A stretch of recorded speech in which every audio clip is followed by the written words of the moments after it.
What's up? What's up? What's up with you guys? We back in full effect. You already know what it is. It's the pre-snap read with your boy, Mr. Brizzles on top. We back for another season. Season 3 for us. It's season 3 for us, man. We ready for football. Football is literally around the corner. I don't know how many days, but literally it's weeks. It's weeks away. I'm excited. We excited. Everybody excited. I'm definitely excited for this new NCAA game coming out. You already know how I'm a gamer. I hope y'all are too. But let's soak this all in. This all season has been some rumblings and tumblings out here. But before I start the show, you already know how I do. So Jerry couldn't be here. Make sure if y'all see Jerry on Instagram or Twitter or whatever, make sure y'all tell Jerry happy birthday. It was his birthday yesterday, I think. So make sure y'all tell Jerry happy birthday. So he on a vacation trip. So shout out to my boy Jerry. I'll see you soon. But I can't do the show alone. Season 3, she been here for 3 years. The inaugural, pre-snap read, the lady of pre-snap read. She held from the boot, get the gat. She went to LSU. She went to FAMU, and now she at NCCU. She about to be 3 degrees up. I'm talking about that girl, Robin McGee. Hey everybody, Ron, it's been a time. Wow. 3. 3 years. Look, you know what they say. Good things come in 3, baby. What? Groups don't even last as long. We made it up the group chat. Exactly. Groups don't even last as long. Listen, I had to come prepared because I know we're going to have the topics today. Mm-hmm. Look, I gotta have 2020 vision for this conversation. Okay, I'm right here with you, my guy. I feel you. Man, Robin, how are you doing before I introduce this special guest that we're going? How everything been with you? Man, listen, life doesn't stop. Nothing stops. Everything is going, constantly moving. I'm going into my last year of law school in August next month. It'll be my last first semester. Oh my God. I am so ready, y'all. It is, I'm exhausted, but I'm excited. I'm spending some time in DC. That's where I've been doing my legal internship. So for those folks that are from the DMV area, DC, whatever, I love y'all's city. I love DC. I love it. And even some surrounding areas. Shout out to Bowie State. I got to visit their campus. Shout out to Howard. That's where I'm doing my internship. So HBCU. The fake 8. Yes. Shout out to my attorney Sauber, because that's the other attorney I'm working with. I'm having a blast, Ron. A blast. Okay, that's good to hear. But what's up with you? What's new? I mean, I'm good. I went to Cancun. That was my first time going to Cancun. Okay, I was with the essays and El Niños. You had yourself a time. You had yourself a time. Did you eat good? Wait. Here go me. Did you get some of that tequila? Tequila, 2 shots. Dos, tequila, 12. Is 12. You had. Hey, Robin. Everything is tequila.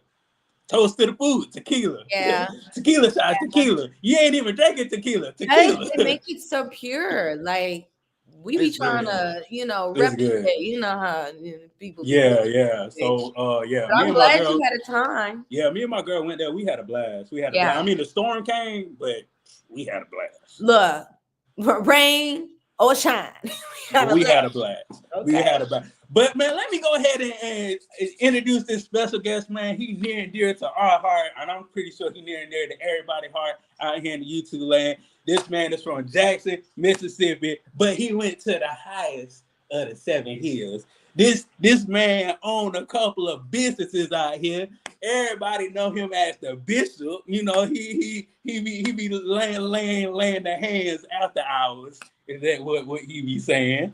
And he's an investigator for the Off-Script channel, Crime Stoppers over there. Lord, I'm talking about Mr. Campbell in this thing. Hey man, listen. You say they Robert said good things coming three, so this is a 3-pack right here, boy. It's a About to 3-pack. on a Friday, we about to shut this thing down on a Friday. Okay. Yes, sir. It's Yes, a And and, 3-pack. sir. and Shoot. because it is a FAMU Friday, because think of FAMU fools, we got a lot to talk about. Look, I think that's an incredible segue, Ron, to what we got to talk big stuff today. We. Mm-hmm. Now, I have a question before we get too deep. Is anyone surprised? Be No. honest. No. All Okay, right. Ron, I have your answer. Thank you. Bishop, what we looking at? Do I'm gonna you? be honest with you. Now, I am kind of surprised, Okay. but and let me tell you the reason why. I Okay. thought when it first went down and Dr. Friday basically fell on the sword, I thought that was going to be it. I Okay. knew something else was happening. Then all of a sudden, the board of governors said we're going to do our own investigation. So I'm gonna stop you right quick. Talk about a little bit. You said when who fell on the sword? Baker. Dr. Friday Stroud, who Okay. was over the fundraising for the foundation, who was also the dean of the School of Business, Okay. And what because she happened was with the him? This is news to me, y'all. I'm not gonna lie to you. I didn't know. I didn't know what happened before yeah. President Robinson dropped down. So what was going on there? Did he decide to leave? Like, what's going on? Well, you're talking about Dr. Robinson, right? Yeah. Or yeah. No, Okay. no, no, Well, not Dr. Robinson, not Dr. Robinson. Before you said there was an incident that yeah, somebody fell on the yeah. sword. Well, what it is, so Dr. Shante Friday Stroud, who's an Mhm. outstanding FAMU alumnus and school dean of the School of Business, she also had a position at the Foundation for Fundraising. Okay, Mm. so she was the first direct contact with what's the guy's name, Jerome, whatever, Uh-huh. the Jerome, 237 yeah. guy, Yeah, yeah, the Mhm. 237 guy. yeah. Got it. Cameron. And because of that direct interaction, and we know what it is, it wasn't enough background checks and things like that. And Yeah. we got to the debacle to what it is. So she resigned her position Okay. because basically said, hey, I was the one that was the first initial touch point. It's on me. Okay. Okay. Things like that. So what my point was, because no harm, no foul. And what I mean by that, FAMU didn't lose any money. FAMU didn't get scammed out of money. You just got to Right. look bad. You know, what I mean, there was no malfeasance, no undercover deals or anything like that. So Right. I thought it was done. But, and this is what happens, and like I said, Robin, I know you're about to be a future lawyer, and Bridget, I know you're very smart. You're down in the state of Florida. When the white folks in Florida get in your business, this is when the problem happens. Oh. And when the board of governors said, hey, we're going to do an investigation, I think that is what is, I think Dr. Robinson's getting ahead of that. There might be some things, because again, it's all perspective about what I Right. want to report. You know what I mean? What Right. I want to say happened. And I Right. think Dr. Robinson, to not be embarrassed or something in this report, I think he looked at the lay of the land and said, hey, you know what? This is a time for me, for the goodness of FAMU, not where the report comes out and then people are calling for his head. You know what I mean? Right. And things Right. like that. So Right. yeah, I am kind of shocked because I thought, because overall, and I'll say this again in defense of Dr. Robinson, he's gotten FAMU to the #1 public HBCU. Absolutely. He's got research dollars over $100 million. Three Yeah. 3 years in a row, right? He's Oh, been 4 years in a working. row for He's been So working. we've got record enrollment. We've got record people applying to FAMU. Like I just made a joke. I could not get in FAMU now. They're not even close. Wouldn't even be close. And students did like him too, Yeah. especially his So wittiness. He was able to connect with a wide variety of people. I have to give him that. yeah. So, a good guy. So I thought all of that, as they say, put on the scale, I Yeah. thought the scale would tip to his side and Okay. everything. But so that's the reason why. So I am kind of shocked by that. Got you. Yeah. I don't know. I hear both sides, right? Because I know, Ron, you'll probably get more into your answer, but like, was I initially like taken aback? Not really. But did I have questions?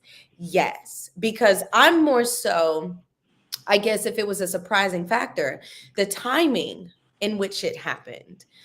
I eventually thought that he would retire. I thought it was going to be more on a positive note, but I'm also like, okay, there was some things brewing, even though I didn't know everything. I'm gonna be honest, because the most I've really heard in FAMU news has been more about the athletic director.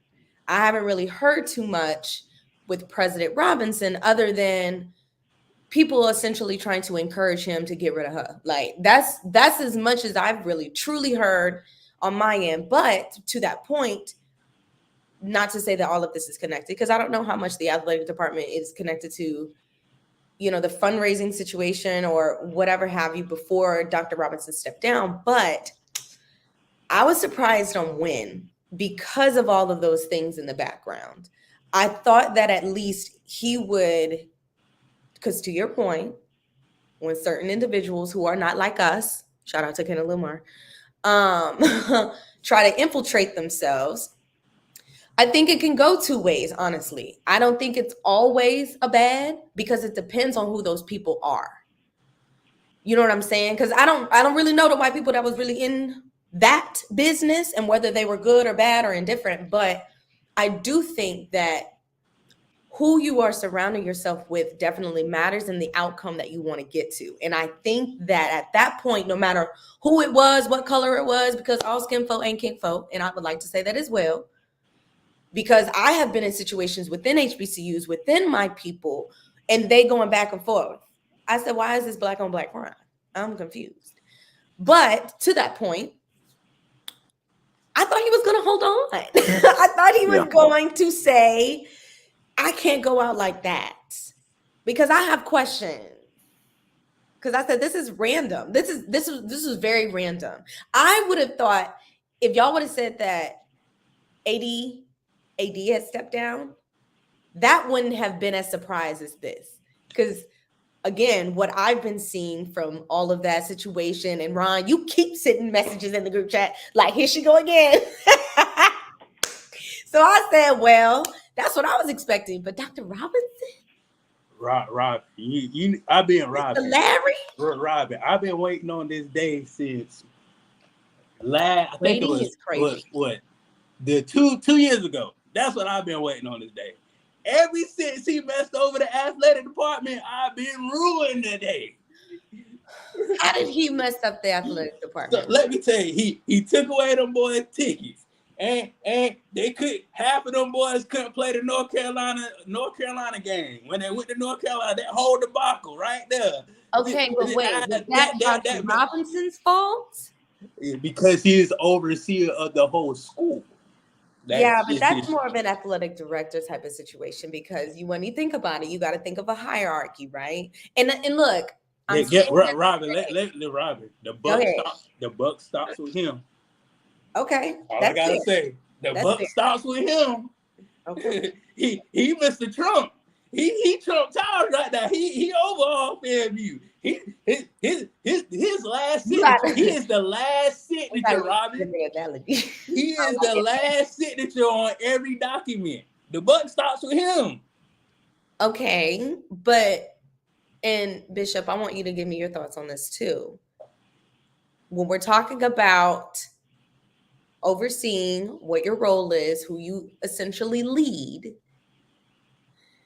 to your knowledge, what happened with North Carolina, and I'm using that as an example because Ron, you mentioned it, so let's go with it. But that situation in North Carolina, do you think that was a Larry Robinson problem, or do you think that was a athletics problem? Well, I think Ron is making a connection, and here's where I think you hire somebody to do the job, but you guys gotta remember, we had an athletic director, right? And then we didn't have an athletic director. Right. Dr. Robinson was the one that went to the field house and talked to the football players. Dr. Robinson was the one that says, oh, let me allocate these resources for athletic academics. Right. And now, from my understanding, it was told to him by people in the athletic administration, hey, we need these resources because, again, compliance is a very important thing in athletics. And it is. And from my understanding and I think that's where Bridges is kind of going with that, is why he had some control of that. And I think that's why he had to man up and say, yeah, this is on me. Let me meet with the football players and tell me what you all need. So again, great leaders hire great people. When you don't hire great people, then it falls back on you, because that's a direct thing. Because you can't say, again, we talk about the AD now. And again, I'm not going to go back and forth with that. But whatever she does, guess who's a reflection on? It's on Dr. Robinson, good, bad, or indifferent, right? Right. Yeah. So that's where I think Ron is kind of coming from. So yes, is it the athletic director as far as with APR? Because that's the thing about it, what this was going on, APR and compliance. So yes, but it also goes, you got to hire the Great leaders hire great people. Right. Great leaders hire great people. So that's why I always that say the buck stops with me, because if I work for somebody and I'm not doing my job and you know that I'm not qualified, that's on you too. Right. You can't just say, oh, I don't have anything to do with that. Right. Well, I'm going to be honest. Going back to your statement, you know, great leaders hire great people.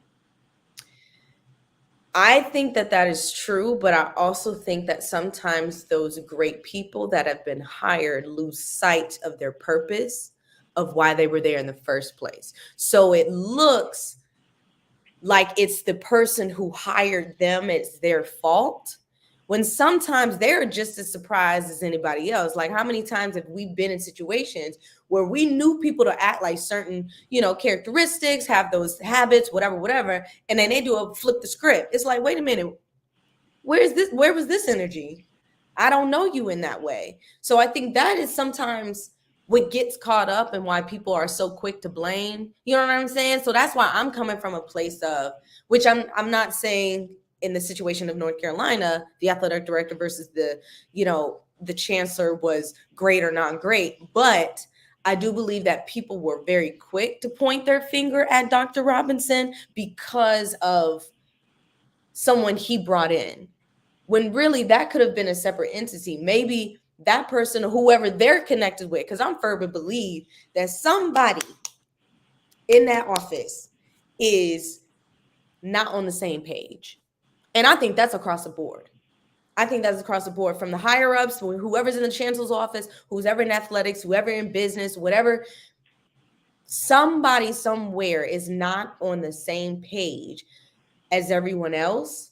And I say that kind of, I'm saying it nicely, but it's like not everybody has the best interest of the school at heart, and that can get people roped in. So that goes back to your comment, when white people get infiltrated on certain things, you know what I'm saying? That's where you get taint. That's where you get things get misconstrued and taken out of proportion and da da da. So I think for me, it's like, okay, is there a separation? Yes. Is there a hierarchy? Yes. Does Dr. Robinson have accountability to take in the situation? Yes. But I do think that there was a level of separation of, hey, let's look directly into the issue. What is that issue? Is it a school-wide program? It's not. It's not. It's tailored to this particular football team. And at that moment, because I'm looking at the coaches, let's take it off of the athletic director. Why the coaches don't know what's going on? You know what I'm saying? Who hired the coaches? Not the chancellor. The athletic director hires the coaches. So now it's like, we can separate it, yeah, but at some point in time, everybody has to take accountability situation. And Dr. Robinson didn't need all of the blame, which I don't think he got, but I think he got more than he deserved. This is my thing, Robin. This is my thing. Now, I'm gonna put it to you simple. I'm gonna put it in black people terms. You in your mama house, 80 to dang almost 95%, your mama know what's going on in her house. Am I right? That's what any 80, black mama. yeah, that's a good 80 to 90. I would say yeah. So, yeah. So Dr. Larry Robinson should be 80 to 95% knowing what's going on at FAMU. Okay. So it shouldn't be no, oh, I didn't know, or oh, blah blah this. But blah, Ron, blah. you can't say that. You can't say that because you just left 20 to 15% of unknown. Because you didn't say 100%, baby. You I said know that. 80 to 95. I know so what that. about that 5%? But Robin, get this. If it's news and it's out there on Google, Instagram, Twitter, if we know it, he know it. But when did we find out? But Robin, this has been a problem in years past before the game came up. Right. This has been a problem in years past before the game actually came up. So in my mind, like, if it's a problem in my home, I need to fix it. If it's a leak right here and I'm just letting it leak, and now the leak is messing up my hardwood floors, Now Right. I'm gonna just have a bigger problem. I got two problems that I gotta take care of. Right. So like, why not go ahead and initially when the problem started, like, oh, I see that this is going on and nobody's taking care of it. Right. It's your job as the president to try to figure out how to take care of it. He figure out every other thing else. Oh, he get Right. new dorms, he get new this, he knocking down dorms, building new dorms, but you just can't hire two people to do a simple 9 to 5 job for 40 hours a week. Well, I mean, I hear your point. I do. I'm just more so like, okay, what if he found out at the time we found out? Then what do you do there? Because Then, let's talk about it. After that game, did that issue happen again? nope. There it is. So But- you just, but wait, based off of your analogy, right? He came down, he saw the problem, he fixed it, or he at least provided guidance on how to fix it. Whatever the hell he did, it didn't happen again, right? Mhm. So I think that's another thing. I'm hearing your side, and trust me, I believe you because, and I agree with you because I definitely think something proactively should have happened, and that should have came from the chancellor. Chancellor should have been having a meeting of the minds with all of his leaders, athletic director, deans, you know what I'm saying, directors of things. Hey, because this is essentially a problem that affects everybody, right? Because if players don't play, right, people not gonna come to the games. People don't come to the games, we're not getting no money. We ain't getting no money. We can't do all the nice things that y'all want to do, right? And that starts in the classroom. Well, who helps them get their APR rate? Academics. It's APR, academic progress rate, right? So that starts in the classroom. So now we got the deans. The deans got to be aware. You know what I'm saying? Like this can go on and on and on. And at that point, which made my other, essentially where chancellor comes in, is it became a problem for everybody. And to your point, I agree. Proactivity should have been chancellor's immediate job. And that's the scrutiny he deserves. That's the improvement he should make. But after all of that, I said, ooh, somebody else is at fault too. We just gonna put it on Dr. Promise then. Because I said, baby, why you ain't got no system? You don't check your players' grades? They don't do that? Well, Robert, what I like about what you're saying is there are people that have jobs that have accountability and responsibility, right?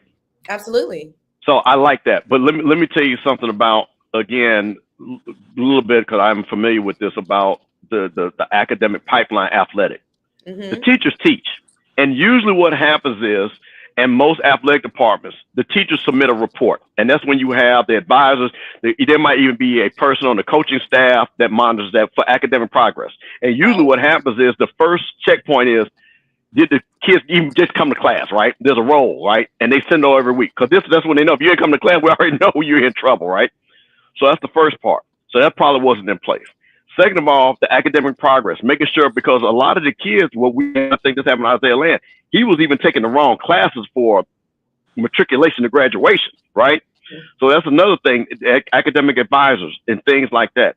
And then last but not least, to the APR side is, again, the actual graduation of students, which again goes back to people going to class, making sure they're academically eligible, et cetera, et cetera. All of those, to your point, somebody owns that process, right? Someone owns that process. What happened when Dr. Robinson realized, when he had to come off the mountain down to on the hill, literally, he said, you know what? We don't even have this process in place. We need to have actually academic advisors that are not just part of the academic side. We need them in-house athletically. And that's what was put together now. That's why you saw that. Because I'm going to be honest, APR is not hard to jump up, because really all you got to do is get guys to go to class and pass.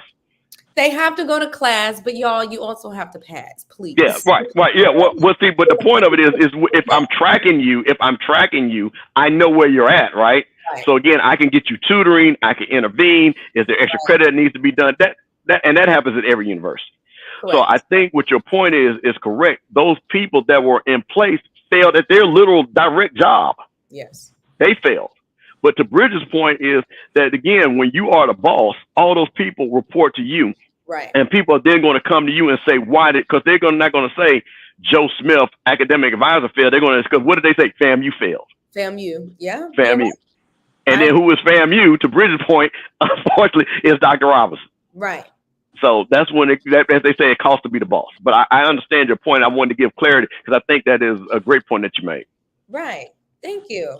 And I agree, y'all. I think he definitely dropped the ball somewhere. And um and you know what also I think too, the type of leader he was, because he wasn't as silent. He was very, which he deserved to be. Like, he was in the limelight. He was on Twitter. He was taking pictures. He was front of people. He made connections to the community. And that was one of his best strengths, because I don't really see a lot of chancellors at, any university rather, doing what Larry was doing. You know what I'm saying? Dr. Robinson was doing. And I want to commend him for that too. I think also, to y'all's point, it kind of served as a disservice, because now we know who he is. And it's like, and you didn't do your job. What? Because let's say another thing like this happened at any other school and we don't really know their chancellor like that. We don't care about the chancellor. We gonna pin it on the one that we know, right? With everybody else like kind of having the behind the scenes, and they're definitely going to point the right finger to the right person. But when people are in the limelight and when they're in front of the audience, they tend to have a lot more attendance and audience, for good and bad. Because when we know them for good, we definitely gonna know them for bad. Yeah. So this question right here: what replacement would y'all like as far as like president over FAMU? Like, I guess what I can break it down like this, as far as like a personality aspect. Like, what type of president would you like? A strict one? Would you like someone that out there in the limelight doing things, raising money, doing this? Are you like an enclosed president that does stuff and put stuff out in the news, and you really hardly see them? So, like, what y'all think about that? I'm gonna let you go first, Bishop. Well, here's the thing. Let's talk about the mission of a president is to lead the university and to create an academic environment of excellence, right? So let's remember, let's take athletics, put athletics. I don't even know we talk about sports. The most important thing, what FAMU's mission is right now, is to get the R1 status. That is a big deal. So you've got us, Howard, Jackson State, North Carolina A&T. Getting R1 status brings in hundreds of millions of dollars in research dollars, which helps the university, okay? And this is not money that goes to the state that comes. This is money that comes directly to the bottom line of FAMU. So what I want is somebody that understands the mission of getting us to R1, understands maintaining the academic excellence. And then, I love presidents shake hands and kiss babies, but I want a president that is going to keep us on this high academic threshold, and then also understand the auxiliaries, how they play a position in FAMU's history and promotion. The band, I want them to understand the band culture. I want them to understand the athletic culture, because those are the things that are forefront when you hear Florida A&M University, the marching 100, the football team, the baseball team, the basketball team, and understand that has an important, because that also promotes the university. Because as a perfect example, us going to the Celebration Bowl, that promoted Florida A&M to a national audience, which we already had. But again, if we maintain that high level, look at what happened with North Carolina A&T by going to the Celebration Bowl year in and year out. Raise their profile. Look at what happened to Jackson State when Dion was there. Raise their profile overall for the university. So I want a president that understands, keep us on a mission to R1, but also understand the importance of the promotion of sports and auxiliary. What about you, Robert?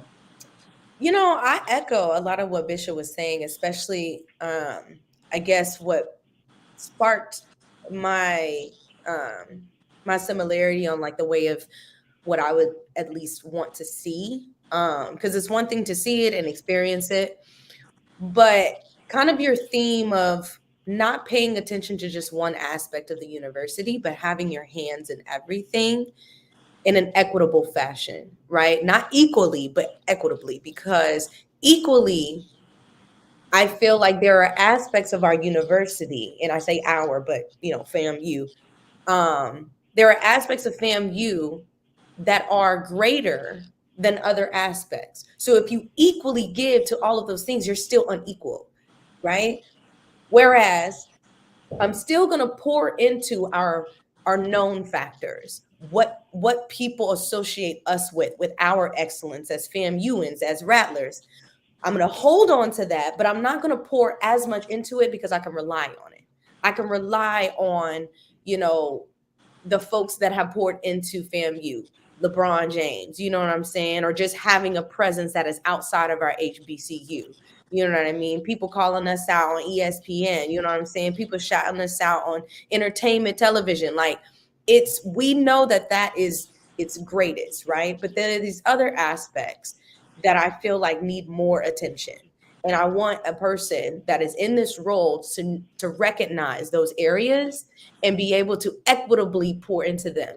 So that way, when we do have a moment of, like you were saying, Bishop, this R1 kind of, that's the goal, that's the hierarchy, we can get there at a more consistent rate. Because what I don't want to happen is he pours all too much energy because he's excited, he's interested, he's passionate, but then he burns himself out.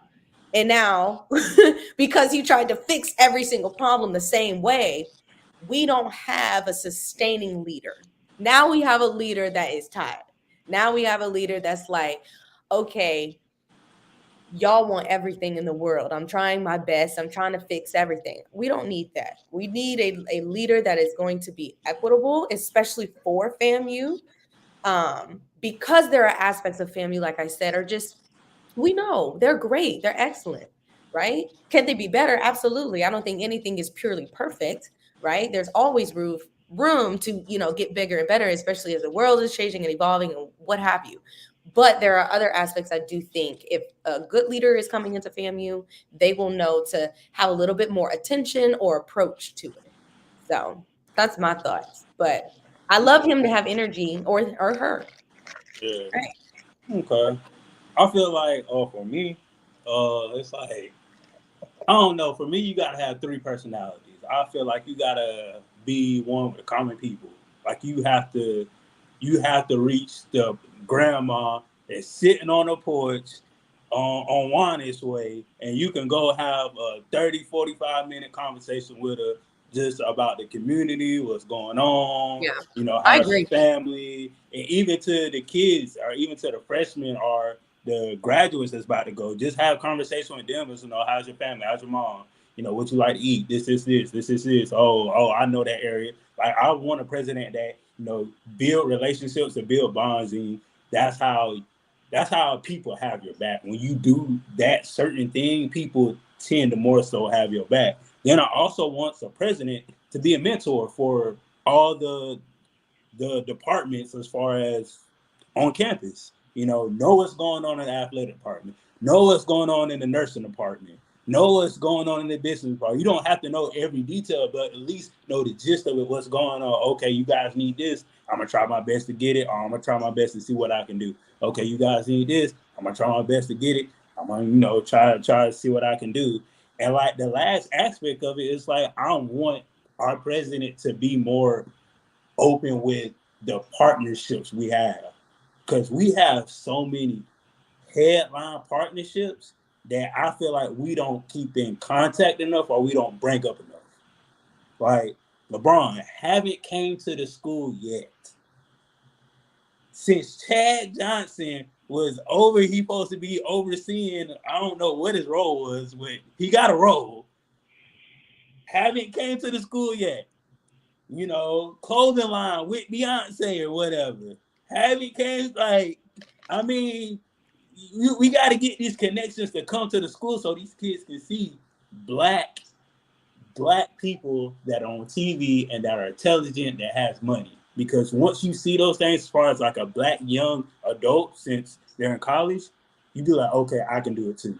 Mm-hmm. If I see these celebrities or I see this, president, the president of Adidas come down or something and talk to the school of business, like, okay, I can be that person too.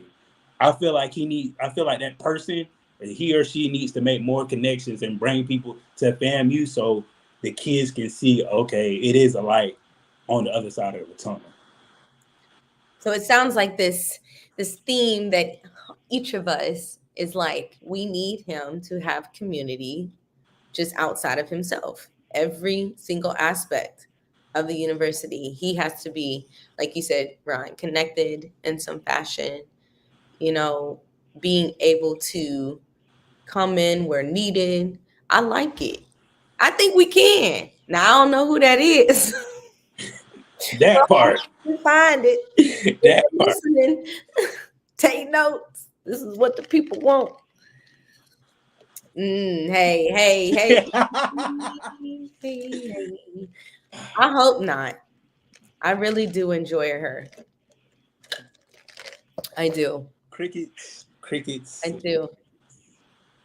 Hey, Ron, can I answer this question that AJ just asked in the chat real quick? Okay. He says, "Can you accept a president that doesn't have an HBCU background but has tremendous experience?"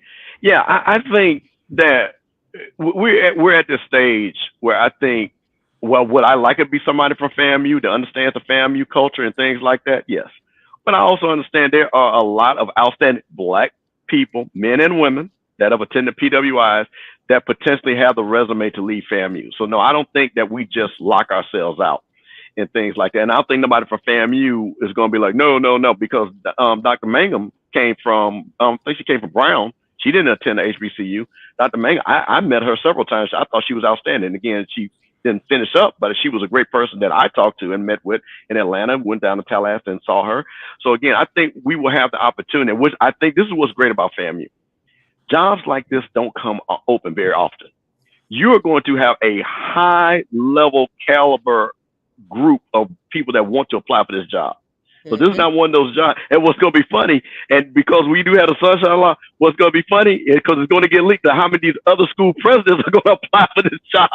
Correct. They'll say, "Oh, I love being at such and such state, and let me see if I get to FAMU." Correct. Watch. I agree. I think too. Apply. You said what? I'm about to apply. And you better do it. You better aim high. Absolutely, my guy. Power prayers. But no, I think too, to your point, Bishop, along with, yes, I agree, we don't have to have someone that doesn't have HBCU background, but I do think what is important is if you don't, you are willing to learn from that institution, because there are traditional values that are within HBCUs that are like no other. Like, again, to quote Kendrick Lamar, they not like us. And I think that is very important that you are willing to be open to those aspects, to maintain, to nurture, to support. But the knowledge that you do have outside of those universities, outside of Black universities, yes, if it's going to bring the benefit, then we want it. We want that different perspective, that different experience, what works well. You know what I'm saying? Try it out. Maybe approach it differently because you're not at HBCU, but that doesn't mean you have to shy away from it.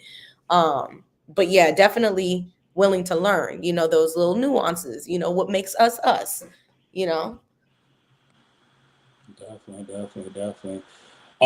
Shoot, we probably gonna wrap this up, but I just got one more last question. Do you see a trickle down effect in the next couple of weeks? I'm not gonna say any names, but do you see a trickle down effect in the next coming of weeks as far as people leaving, people getting jobs, people may be staying, people may get bumped up, people may get bumped down? Well, let me answer that. I'm going to say this. Anybody that signed that NDA better make sure their resume is updated. I'm just going to say that. If you sign that NDA, you might want to make sure that you get on LinkedIn and make sure you update and say willing to work, looking for opportunities. Because, hey, man, listen, because this is what this all stems from. This has nothing to do with anybody's other performance metrics. This all stems down to the 237. So if you had a hand in that 237 and you saw this and you signed that NDA, then yeah, you might want to be nervous, because this is really what it comes down to. What about you, Robert? I plead the fifth. I plead the fifth. I'm gonna say I don't know. I'm gonna know. I don't know. What about you, bro? It is all I can say. It's been a long time coming, but I knew Not a change. a change gonna come. Come on, Sam. Come on. Oh, yes, it is. Mm-hmm. Man, It's been too hard living, come on, man. but I'm afraid to Lord. We see die. what his mama played on Saturday morning when he had Bridget cleaning up. See? But Dogs I outside know what's hollering. beyond the sky. Don't even know what's going on. What's the next one? It's What been a what's long time next up? coming, but I know a change gonna come in the What I athletic have to deal department. with, Bishop. This is In the athletic department. this is what In I have the to athletic deal with. department. Him, In the athletic department. Okay, I'm done. Okay, I'm done. him, I'm done. and Jerry. I'm done. But oh man, loving it, loving it, loving it, loving it, loving it. Waiting on my other guests to come in, but we are gonna go ahead and keep the show rolling. Thank you guys for watching us and enjoying the content. Make sure you go on Bridges on Top on my YouTube channel and subscribe. The show is rolling simultaneously with the Oscar channel, but you can go on Bridges on Top, subscribe there, like it, thumbs up, leave a comment. Love your show. You know what I'm saying? Robin, her Instagram right there, you know what I'm saying? Go follow her. You know, when she get lawyered up, you know, holla at I don't know what type of lawyer you doing, Robin? What type of work you doing? Well, I can tell you what I'm aspiring to do, and Okay, that's what you higher education, of course. okay. You know, working with my HBCUs, having a little Okay. sprinkle of sports in there for my college athletes. But Okay. yeah, the passions have never left me. I'm just finding new ways to fulfill them. Okay. So if y'all females out there need to get some extensions, you already know who to talk to. You know, Miss Campbell gonna get you right for I homecoming. know that's right. iWeaveHair.com. Let's get it. Yeah, gonna get you right for homecoming, graduation. What the balls, Look, convocation. y'all better contact him. He may have what you need. Any Got it. Exactly. We got it. any color, any curl pattern. Come on We now. got it. We got it all. Sure, Mr. Campbell got it all, man. Sure, but man, let's talk about this subject right here, man. This thing been eating me up for the past summer. I ain't even gonna lie. Like Robbie, the summer. Mr. Campbell, the summer, the whole summer, it's been pulling at me. Shoot, but at HBCU Super Conference.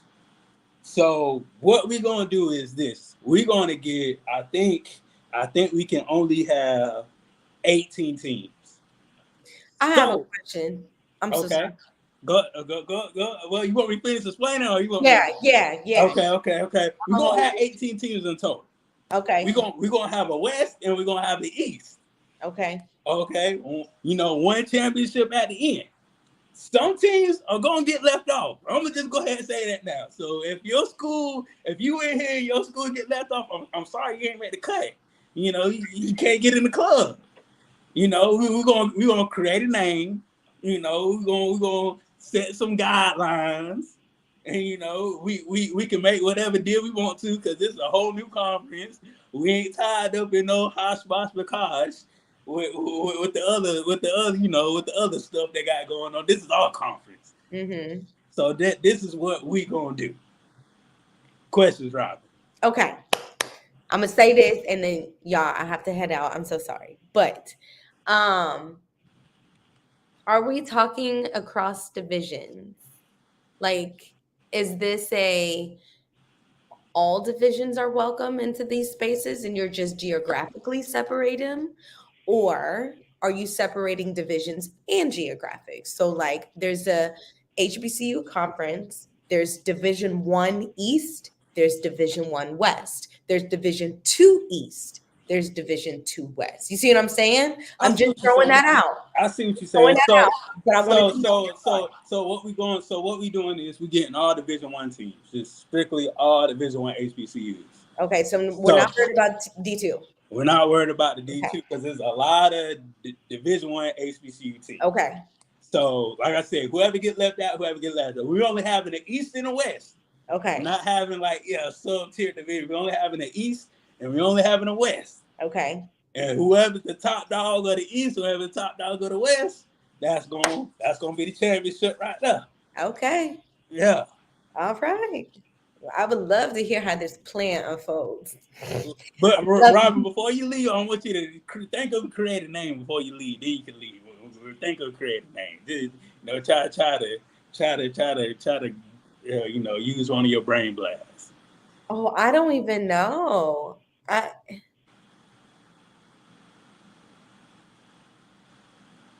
Well, it's I got to think start. HBCU should be in it, like all HBCU or something like that. Like something, because I think that is very important for it to be in the name. Something that highlights blackness or historical blackness. I don't know. But Okay.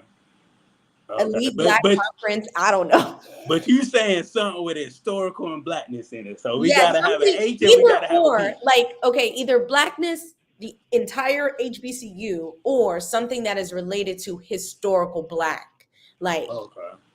something along those lines. I don't know. You know how like we be naming our stuff like Thurgood Marshall or something. Something Okay. something historically black conference. You know what I'm saying? Just to commemorate, I don't know. Okay. Okay. Gotcha. Something I like that. got you. Okay. Frederick Douglass conference. Let me go. All right. Bye, guys. All right. Bye. Bye. Bye, See Robin. you. Shoot, Mr. Well, Campbell. let me, man, I'm gonna tell you something. Man, I gotta watch it, man, because my mind went somewhere. I was getting ready to say, I was joking when you said something about black, and I was saying one we called the Big Black Conference, and then I was like BBC, and I was like, oh, well, that means something else, and we can't call it that. We can't call it the BBC because we might get suspended. But I did like the Big Black Conference. Hey man, I'm playing in the BBC, bro. They gonna think we on a porn site. But man, hey man, that dual meaning sometimes works, man. But with that being with that being said, I'm gonna start quick. So here's the easy part.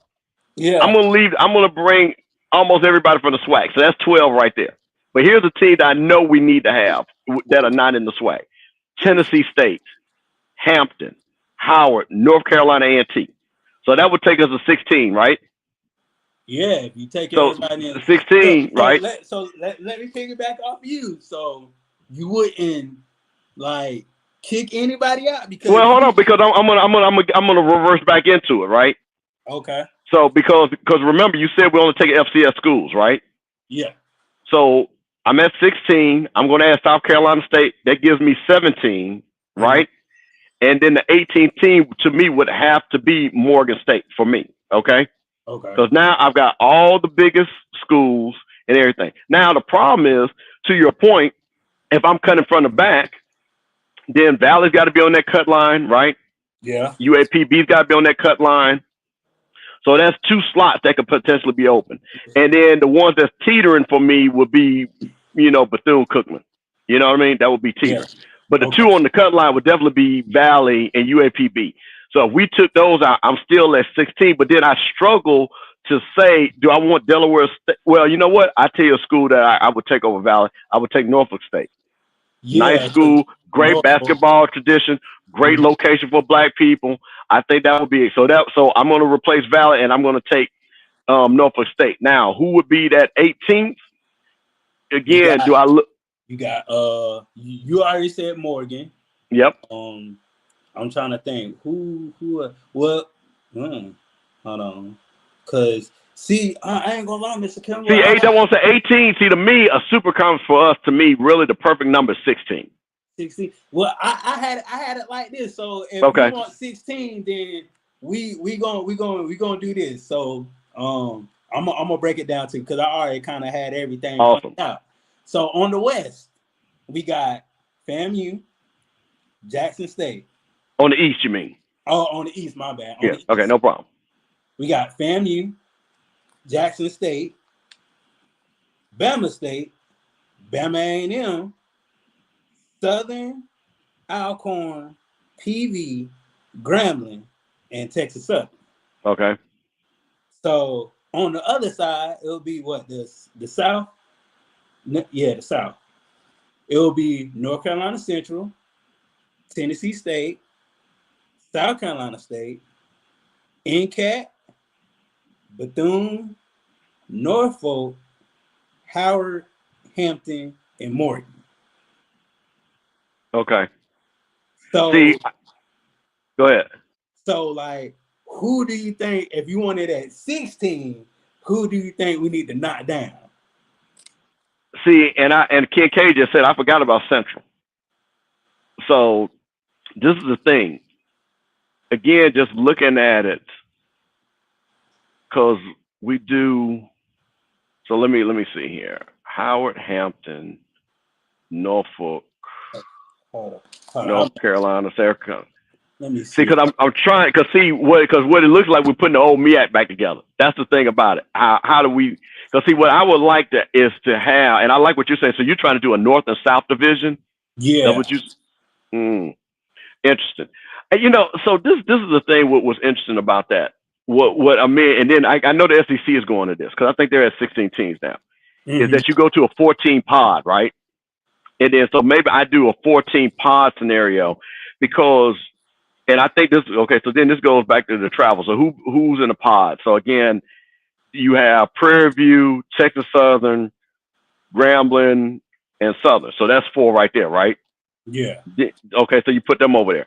Then you've got Alcorn, Jackson State, Alabama A&M, Alabama. That's 4, right? So that's 8. Then you got FAMU, Bethune-Cookman, South Carolina State, Tennessee State. That's 4. Yeah. Then you push up. Then you go North Carolina, A&T. Yeah. Norfolk, Howard. Well, because I got one more extra then.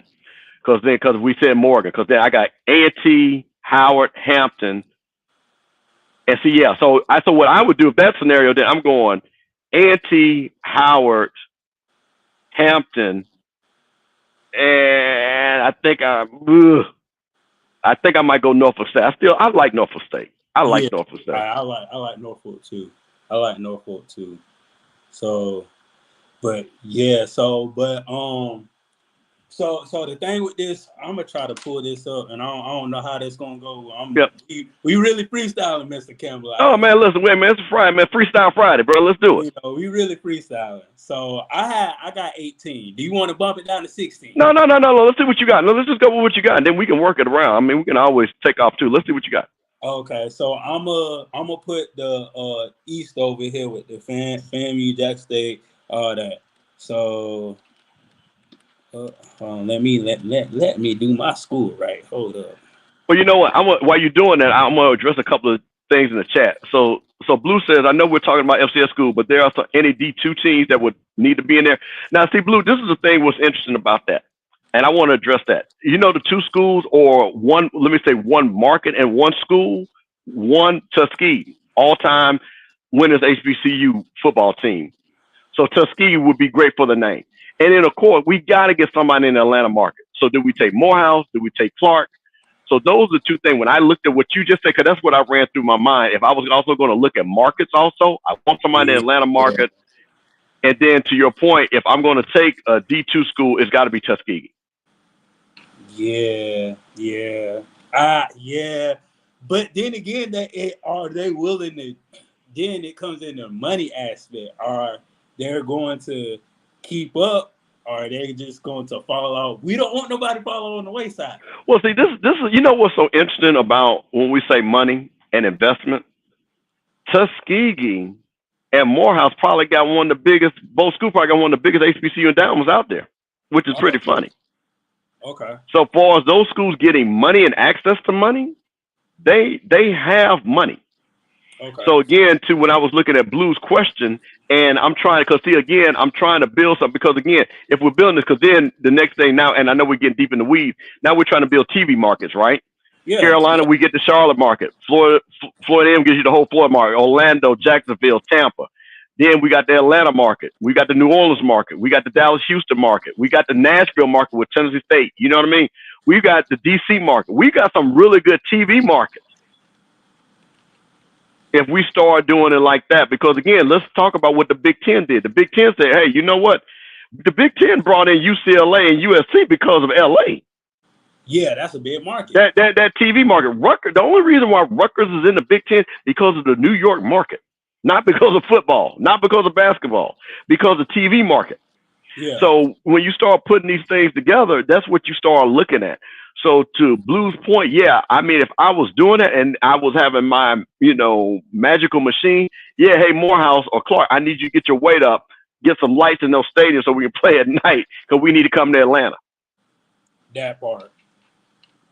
That part. I'm almost done, Mr. Kim. Yeah, no, that's great. Cause I just wanted while you're doing it, I wanted to kind of fill in because I think that's again, Russell, I think you're right. He said I never heard of me actually talk about the super conference ideas. I agree with you on that, Russell. I don't agree with you on a lot, but I think this is a more of a SWAC thing because I'm gonna tell you the reason why I think it's more of a SWAC thing. I think the SWAC wants to maintain the conference. The MEAC, honestly, is on life support with 6 teams. I think the SWAC and people from the SWAC say, well, wait a minute, we've got all these big brands in the conference right now. How can we use that to move up? How can we use that to expand it with TV dollars? Because the SWAC right now has the biggest football brands. Yeah. And everything. So those are the things that, when you look at it. So, yeah, I agree with you. I don't think the MEAC, because I think the MEAC is just talking about just trying to get back to close to 10 teams, not even a super conference. And that's my thing. Like, they know they're like, it's like the person that's struggling, but they don't want help. Like, just let's combine our powers to make ourselves Captain Planet, so we can help everybody. Well, see, this is the thing about it. This is where politics comes in at, and you're seeing this happening at the Power 4 level now, which almost might be coming into the Power 3. Yeah, the Big 12 is really sitting, and I'm going to tell you something, the ACC in the next 3 years have to really watch what's about to happen because the Big 12 has made moves to take over the ACC. And they're trying to basically have an East Division and a West Division. And the Big 12, and because let me tell you a couple of things. Clemson and Florida State want to get out of the ACC, right? Oh, yeah, they want to get out. To the SEC. Right. But they're not going to go to the SEC. SEC doesn't want them, okay? Oh. For a couple of reasons. Yeah, they don't want them. They don't want them. That's why they haven't brought them in. They don't want them. But here's the thing. And the Big 10 doesn't want them because neither Florida State or Clemson is in one of those academically accredited universities like all the Big 10 schools are, because all of those are top-notch research. So they can't go to the Big 10. So you know where they're going to have to go? They're going to have to go to the Big 12. They're going to have to go to the Big 12. And then the Big 12 is going to try to get them and North Carolina and potentially Miami. That will destroy the ACC. That will destroy the ACC. So that's going to be interesting. So my point of these conferences are looking at the landscape and looking at how to put these teams together for these TV contracts and these TV markets. Got you. So this is what we're looking like, Mr. Cameron, right here. So we got all the teams right here. Okay. So, like you said, because that Atlanta market is, it's popping. I ain't even gonna lie, because I ain't think about that. I was like, I'm gonna just, keep it structured, Division I. But right. That Atlanta market is popping. But just the downfall, it's two sides to the sword. It's like y'all are gonna kind of not be there for a couple of years, but then possibly in a couple of years, y'all may be in the middle of the pack. Or y'all may sneak up and win some more games than what expected. So that's kind of like, dang, that's so true. God. So yeah, this is what I got now. So Mr. Campbell, so we got these teams, to make everybody successful. What East versus West combination games would you like to see per year? Like 2 or just 1? Well, I think so how many, so this guy, and again, I know you might not thought, so how many conference games are we playing? Are we playing 10? Are we playing 8? We're gonna play 8 because it's 12 week season, so we gotta play 8. Okay, gonna play 8. So here's a couple of things, and I'm just looking at your screen real quick. Well, here's the one thing. You know, you want to get Jackson State, Tennessee State back together, right? Yeah. You know, you want to get that game back. Then let me see what else you got here. Again, you're talking about FAMU and Tennessee State. So again, maybe that's a cross match game because again, everybody else is going to play, you know, on your side, right? And I'm just kind of looking at some cross match games and Yeah. things like that. If we've got, let's see here. I don't know if Howard and A&T play anymore, but again, that DC North Carolina connection again. But I think because you got them on the same side of the bracket, right? So they would play. Yeah. They would play. Yeah. They You know, automatically. What about Southern and North Carolina A&T? So this is the thing when you start talking about brands and matchups. So we've had this big argument about North Carolina A&T and their band, right? Yeah. Southern is known as a band school, so you're going to get that excitement. That's a big school, another big school. Again, I think that's a lot of excitement. I think people will want. I think that would be a good football game to watch. And then you got the auxiliaries with the band, with the drill teams. So yeah, I think that would be a great game. Again, because again, we got to think about this. When conferences, and I'm going to use the SEC because the SWAC and the SEC kind of mirror each other as far as footprint, right? Mm-hmm.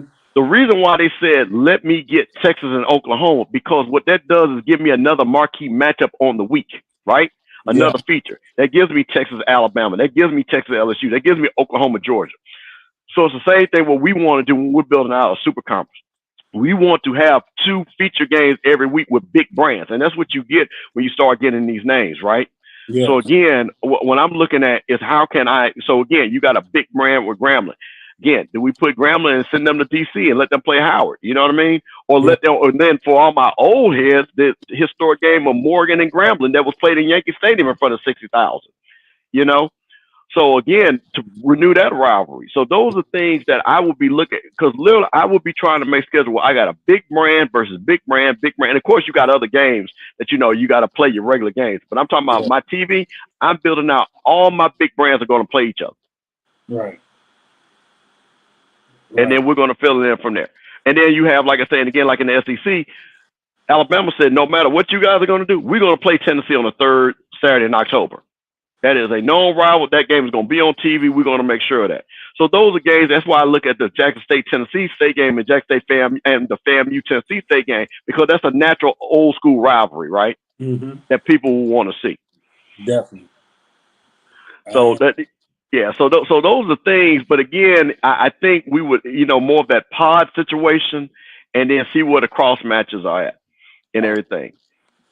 Nah, this is just for like entirety for the school. Like, it's a super con. Yeah, basketball come into play, baseball, volleyball, golf, tennis, like. And man, basketball. This would be a hellified basketball conference. And that's what I'm saying. This will be a hellified basketball conference. And you can extend the championships with more teams for the tournament. Yeah. Yeah, because like now you can really see that Texas Southern and that Norfolk matchup. You can really see some matchups that you've been wanting to see. And like I said, like FAMU used to play almost all the teams on the MEAC, so that that you can have cross matchups and you can really have some game of the weeks if you really wanted to, if 2 teams are being dominant. James asked a great question. So Jay, this is the thing, and this is where again, we're just on a freestyle Friday. Well, this is the reason why there will probably have to be a 14 pod, right? Mm-hmm. Where you will reduce the travel. You would have your 4 teams in your region, right, that you're going to play, and then you play, 4 other teams. And again, 2 of those could be to a region close to you, and then 2 of them could be far out, right? So again, you could have what Bridges is doing, and I'm just kind of podding out now, Bridges. You could have a west, north, a west, north and south, and an east, north and south, right? Yeah. So again, to kind of limit the travel, where you kind of stay in, and then you only go to the other side one time, right? Mm-hmm. So then you still stay in your geographical area and things like that. Now, Ricardo Brown said, "What's great about the Super Conference?" Well, Ricardo, a couple of things is no different than why is the Big Ten not the Big Ten anymore, and they got 16 to 18 teams. Why is the SEC at 16 teams? Why is the Big 12 more than 12 teams? Because people know that these brands getting together is about TV. Yeah. That's what people are looking at about the Super Conference. as far as the HBCUs are looking at that. So that's really kind of where this discussion is kind of starting about. How do we build a conference that gives great TV inventory that we can sell and have big brands matched up? But this is my thing as far as like you saying with the brands and with the matchups. Like you have these matchups that you talk about all the time. Barbershop to your friends, old school. The old school talk about these matchups back in the day. And all we can do is just reminisce and listen. We can't even look forward to it because it's in the past. We want to see a Jackson State and Tennessee State. We want to see a Jackson State and maybe South Carolina State. We want to see a Bama A&M playing Norfolk one time. We want to see these games that my generation ain't saw. So like we want to see these games and see if your money where your mouth is. Then if you put the TV dollars back in it, you can now everybody going to these platforms like Netflix, Apple TV. I'm just trying to think of some other stuff. Peacock, Amazon. Like Amazon, I feel like everybody has Amazon. Everybody black. Most everybody black got Amazon. Put it on Amazon. You know how much money that would be for us because that's a part of the NFL. That's a part of this. That's a part of that. You got HBCU. You got HBCU games on Amazon. Oh, we lit now. That's money. That's advertising dollars coming in directly every week to us in our pocket. Well, Bridget, let me ask you. I got two questions in the chat I want to address. I think I want you to address. Okay. Emmett Jones says, "Well, what a super conference would negate 2 automatic bids and make it 1." Now, what is your response to that? Because now we have the MEAC getting a basketball bid and the SWAC gets a basketball bid. Who? That's. But see, that's when that tournament come into play, and that's another thing too, Mr. Campbell. You really have to build a strong schedule for yourself now. You really have to build a strong schedule, just like how Jackson State girls did. I wish they could, if they would have, like the year before when they lost, they should have got bidded in.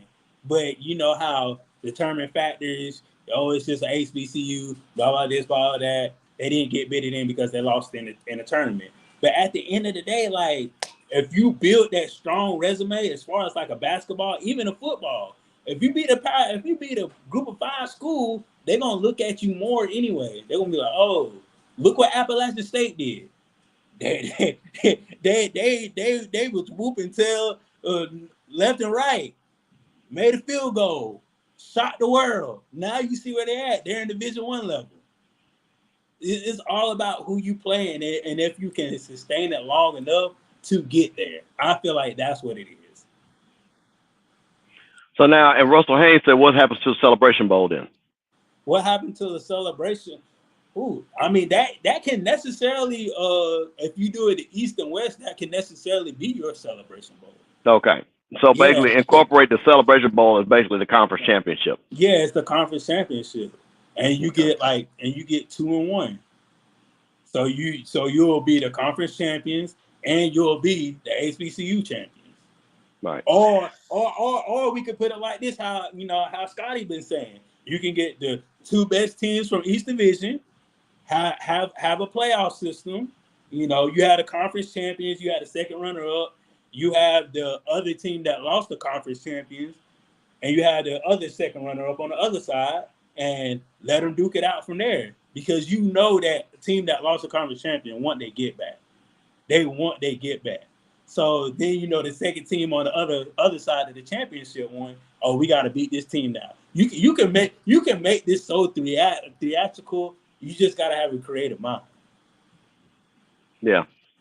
I think, and I think this is where, and I see Ricardo's got a couple of points, which I'm not going to disrespect.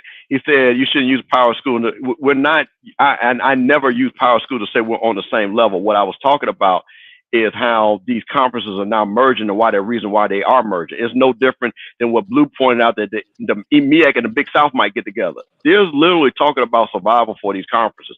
And this is where this thing gets tricky, to your point about the playoffs, the Celebration Bowl. Should it be football only? Should basketball be included? The travel? And this is where I think why I don't think we'll have a super conference, because I think those questions are too hard to answer. Because I think the Celebration Bowl is, because you got a conference versus a conference, it gives you that mythical HBCU national championship. I think the thing with the travel, that's legitimate. There's a reason why North Carolina A&T left in Demiak. Famian and Bethune-Cookman left because of travel. So those are things that we understand. So again, should this be football only, basketball only? Like, and then I guess, do we split back up again? Then it goes back SWAC, MEAC. So again, I think these are the things that is a concern, because to me, I would rather, and again, this is really what's very interesting about this conversation, Mm-hmm. is that what do we do? Because I'm a person that I believe in the Celebration Bowl. I understood it. I saw those great Grambling Jack State teams go to the playoffs and got jacked over. I like the Celebration Bowl. I like for what it does. I've been to every one of them and stuff like that. So I'm with a couple of people. But what I do want the HBCUs to understand is we got to understand how to stay viable, right? How do we stay viable from a TV standpoint where people want to see our product? And what I do know is people want to see big teams against big teams. That's the one thing I do know. So I just want to kind of point that out. Yeah. As far as like this, like you have to lay down the footwork and the expectation now, as far as answering those big questions, like you said, Mr. Campbell. It's like, oh, is the traveling gonna be insane? Or what about, cross this and cross that, and this is why we left, and all this other stuff. If you set up everything to be successful, then those questions wouldn't come. And have a 5-year plan before you get into the conference. If my business people out there, if a business gonna fail or gonna flop or go skyrocket, if you have a business plan before you start your business. Like that's just any common sense for anybody. Before they start their business, they know, oh, will I have the money to sustain this in the next 5 years? Then if you have the money to sustain in the next 5 years, you go 5 more years to see if it's really successful. So, like, if you lay the groundwork and figure out what TV, I think the TV deal is the main marquee for this conference. If they really get a big TV deal, this conference, like the super conference, can go like head over heels. I'm gonna tell you, and I'm sitting back there and I was looking at some of the great comments in the chat. Honestly, this idea to me only works if the whole goal is then to move the conference up to FBS. Yeah. Because, and the reason why I say that, because I'm thinking about what some people say in Celebration Bowl. Because if you move up to FBS, right, then you have the opportunity of multiple teams playing in bowl games, period. Right? Right. So then you can maybe get 3 or 4 teams that could play in a bowl game. Because I'm just saying, if we get to a level of above a Sun Belt or these other ones that are in that area, and again, I'm just thinking just right off my head or whatever. So I know some of those are just one bid bowl leagues. But my point of it is, if we moved up and we built these brands to at least get to that level, then there's a potential where you got 2 or 3 schools that actually could play in bowl game. And what's so funny about, especially like some of those lower tier bowls, we would be a more attractive invite than a lot of those low tier white schools, because they don't have anybody that comes. Yeah, and I was about to say that too. I was definitely about to say that, because like some of those games, especially them early bowl games, you don't see hardly nobody there. Yeah, you really don't see hardly nobody there. And if you pick a team from the conference, from any HBCU team that travels, they're gonna go regardless. Yeah, you don't think the Southern couldn't sell out? Was that the New Orleans Bowl? You don't think Southern wouldn't sell that out? Exactly. You don't think Alabama State couldn't sell out the bowl, whatever they play down there in Mobile? They couldn't sell that out. The Liberty Bowl. You don't think Jack State couldn't sell out the Liberty Bowl? Yeah, you don't think North Carolina Central can sell out the mayonnaise bowl? The Duke man, right? Yeah. Like, come on. Yeah. So that's the funny thing about it, is there are bowls in our areas that we probably would be the better draw than the schools that they have. We already kind of named them. You know what I mean? Those what is that Popeyes, Bahama Bowl down there, whatever they have Yeah. down there for whatever them bowls there. They got 8 bowls down there. You gonna tell me FAMU? As a matter of fact, what was that? Was that was the COVID year when the school dropped out and Willie was like, let us play in the bowl? Yeah. Yeah. You know, you don't think if FAMU would have went to that bowl, we would have sold that out? Yeah, we would have sold that out. Yeah, so that's interesting, you know. So again, these are things again, guys. You know, don't. This is just us having fun on a Friday. Again, we know there's a lot of logistical stuff that would come with it, but this is sometimes. But you know what? I will tell everybody: the best ideas come from foolish thoughts. Yeah. Remember that. A lot of people that dream and imagine things. Oh, that's not going to happen because you got to understand something. There was a time people didn't think we could fly. I'm using my cell phone right now. If I would have showed my grandmother. Well, she saw cell phone. But my grandmother, when she was born, there was no phone, Bridges. You got to understand something. No phones. So when she saw, I'm literally on a video call with you. You know what my mother and them saw? They saw that on the Jetsons. You see what I'm saying? Now, that's our everyday reality. So sometimes we got to dream because sometimes this stuff does become reality, you know? So I just want to kind of say that too. Definitely.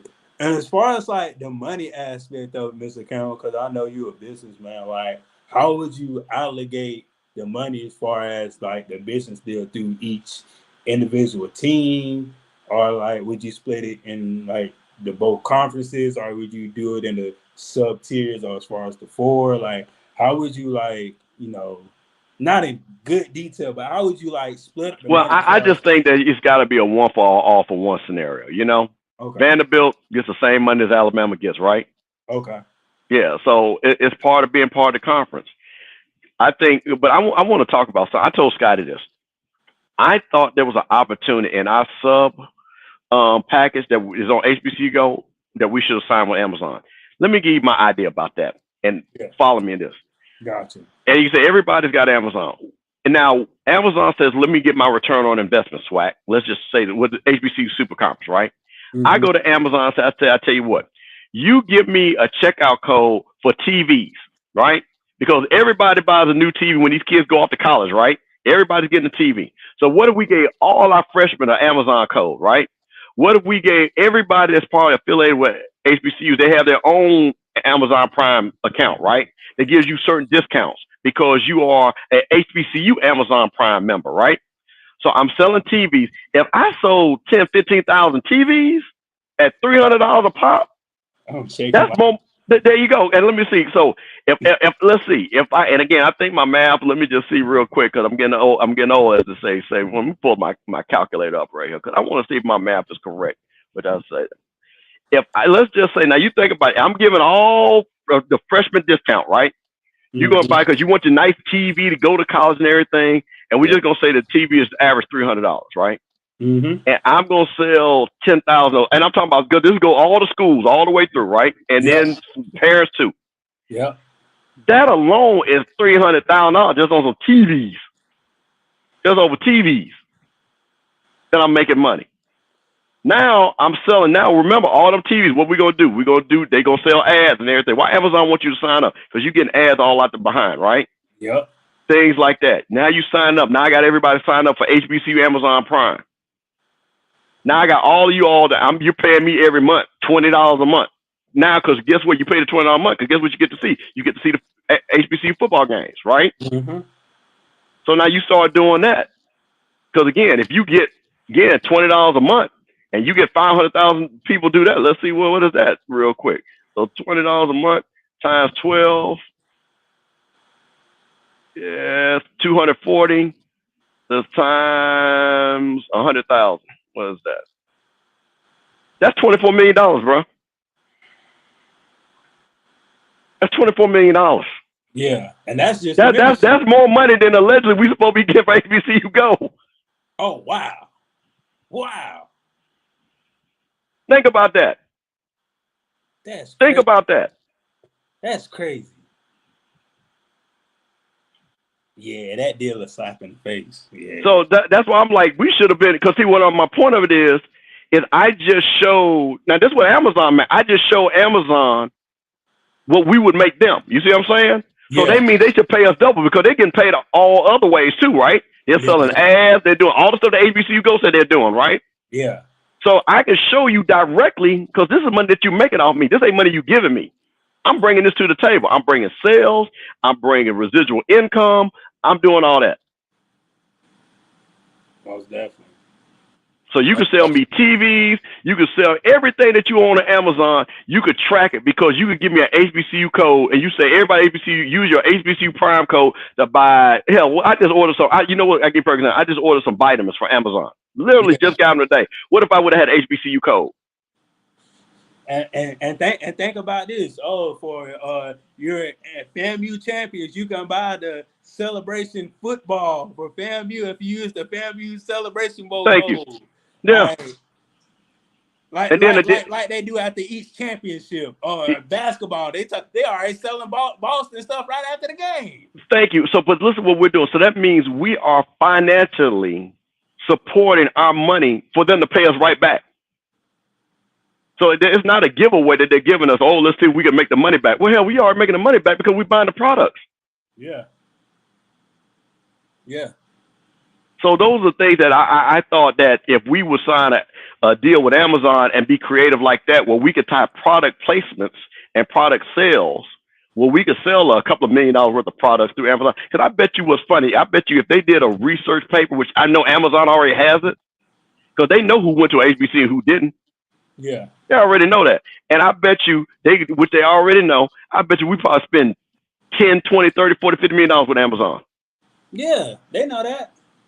They per year. Yeah, they know that to a T. They know that to a T. So if you gave me 20 million, I'm spending 50, and you give me 20. So let's say the 24 million, which would be quote unquote, because we're supposed to be getting, we got a 10-year, 120, so we're supposed to be getting $12 million, which we ain't seen yet from HBCU go. Oh wow. And then you know what this also says? This also proves that we go to ESPN or Fox or NBA. Listen, look what we make, and this is our secondary rights. So you all need to pay us 30 million, 40 million. So these are things that about innovation that, to me, what I would like to see and things like that. Because I think, like I say, Amazon is a secondary rights partner. Like you say, I think would just be a match made in heaven. Yeah, yeah. Then we got to come with this part as the aspect. If we're going to have this conference, if we're going, let's say we got the conference down, we got our teams, now we got the Amazon deal, everything else. Do we need to have personalities that's going to complement these schools and Amazon and everything else? Who do we need to choose from? Do we just stick with the Tiffany Green and my boy Jay? Or do we seek out new talent? Or what do we do to make this, a daily thing, a weekly thing? As far as the personalities, as far as, shows, as far as, what Amazon got going on as far as the standard package. We need personalities. We need an HBCU game day. We need an HBCU press box. We need an HBCU after halftime interviews. We need all this. Well, that's the thing. You again, Tiffany, Jay, they know the segment, they know the culture and everything. But I think what you do is you because what's so funny about media? You have people again that are named people that play sports and things like that. You see that in basketball, you see that in football, like Tom Brady, because he's Tom Brady, he's about to be the lead sports announcer, right, for Fox and things like that. HBCU culture is a little bit different. So I think what we want are people that are entertaining, but also know. I think everybody will raise their hand on this. There's nothing worse. We cut on ESPN Plus. We got somebody calling the game that has no clue about the team that they're calling. Yeah, that's the thing about it. That's the thing. So for me, I just want people that know the culture, that are entertaining, again, that want to talk about the sports, and again, make a riveting game. Like I say, I watched the Celebration Bowl, on repeat because I was at the game. And, Tiffany and Jay, they did a great time. You know what I mean? That was an exciting game. You hear them calling that game. You hear the excitement and everything. Yeah. And I want to say, Coach Green said you're throwing out numbers, but you don't know Amazon won't do. What Coach Green, the whole point is, unlike a lot of people, I'm at least showing them the numbers. That's called a presentation. So I'm presenting you a business deal of why you want to do it. So I wouldn't just say, unlike some people, let's go partner with Netflix, let's go partner with ESPN. What I did, I reversed it. I said, hey, Amazon, if I'm gonna partner with you, I'm going to show you how I'm going to sell your product in a monetization way, which shows value in the partnership. So that's the reason why I said that. Yeah. That's the difference. You can't go to me and tell me what I just said to ESPN. So you can't do that. I just showed you value with Amazon. I know for a fact we got 1,000 kids damn near at every HBCU that's going to college. I know damn near all of them are bringing a TV. Yeah. All of them are bringing a TV to campus. It's just like this when you go on a presentation and when you try to sell either yourself or your business, you come with your numbers first. Yeah. Because So you trying to set yourself up for that. This is what somebody told me. They said always go like 2 or 3 times higher than what the average market is. Because 9 times out of 10, they're probably gonna go with your price if you do it real good. If you entertain it real good, they're gonna go with your price. absolutely. And I guess what my point of it is how do we separate ourselves with our economic power? I'm telling you right now, the Big Sky, what's the mother little CAA and Yeah. all those little, whatever that is, at the OVC, they don't have the economic might that the HBCU SWAC super or this super conference would have. Yeah. There is a financial might that we would have in that demographic. So that all I'm just saying is, I know to Bridges' point when he brought up, like he said, all of you all have Amazon Prime. And then here's the thing, the ones that didn't, this is a way for me to help you get it if I'm selling that. You know what I'm saying? So if they say, hey, well, you know what, that's great because the penetration always is 70%. Well, you know, we help them get to 80%. Look how much more money they're making. This is residual money that they're making, that I just said, that purchase, that they can track and then again sell items and things too. So those are things that that you know that I'm talking about, and what I'm talking about is not doing things the old way. Like, and this is what we kill on ESPN, like the ESPN deal right now. What money are we making off ESPN? Not a damn thing. Exactly, because we don't show any value. We show no value in them. They don't pay. I tell you what, the SEC shows value, right? The Big Ten shows value. Yeah. So we have not proven any value to ESPN. That's why they don't give us anything. So what I said was, okay, I'll do it in reverse. I will show you value through our economic buying power, which I know I can put on black and white, which I just did. Mm-hmm. So this is what I'm saying, going to Bridges Super Conference. So that's the thing about it. So, you know, when you're looking at this, I'm looking at it because the conference, a super conference only works if it's going to make us money. Yeah. Yeah. It has to be where it's financially beneficial to do a super conference, because just to put the names together, like my man up there said, you know, that don't even make no sense. If we're losing things. So the only way that makes sense, if I'm going to lose something, I need to gain something. So if I'm going to lose, quote unquote, a basketball bid, I should be able to pay every team $1 million extra. Mm-hmm. So if they lost the bid, we still got $1 million to cover that you didn't make the tournament. Yeah. So Jay said, he said in this scenario, would you force the Grambling and SU to move to Bayou Classic? So this is the thing.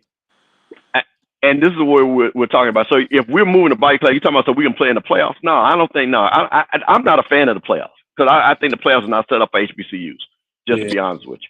So I'm not. So no, I don't want them to move to Bayou Classic. I'm not a fan of the playoffs. I don't think they're set up for HBCUs. I think that it's unbalanced because again, you got schools that play in these FCS playoffs. Like again, North Dakota State. They are the flagship school of North Dakota. Alcorn is not the flagship school of Mississippi. So I don't think Sam Houston, look at what they're doing down there at Sam Houston, the money that they got. Not Georgia State, Kennesaw State. Kennesaw State got down there 40,000 students.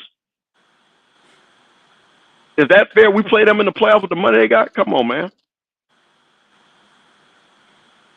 So yeah, so no, I'm not a fan of that. I think that there is enough. And again, if we're doing the conference, there has to be what is our goal with this conference? Again, is it stay FCS and just do that, or do we move up? And again, that's just a discussion. And again, we're just having fun on a Friday. This is just things that we're just talking about. Heck yeah. But my thing is this, Mr. Campbell, as far as like the goal for me is like to get these marquee games, make money on national TV, and be without the headache of we always miss the playoffs or we always miss this or they don't look at us like this. So like this is a way for us to be like, okay, we this is what we wanted, this is what we got.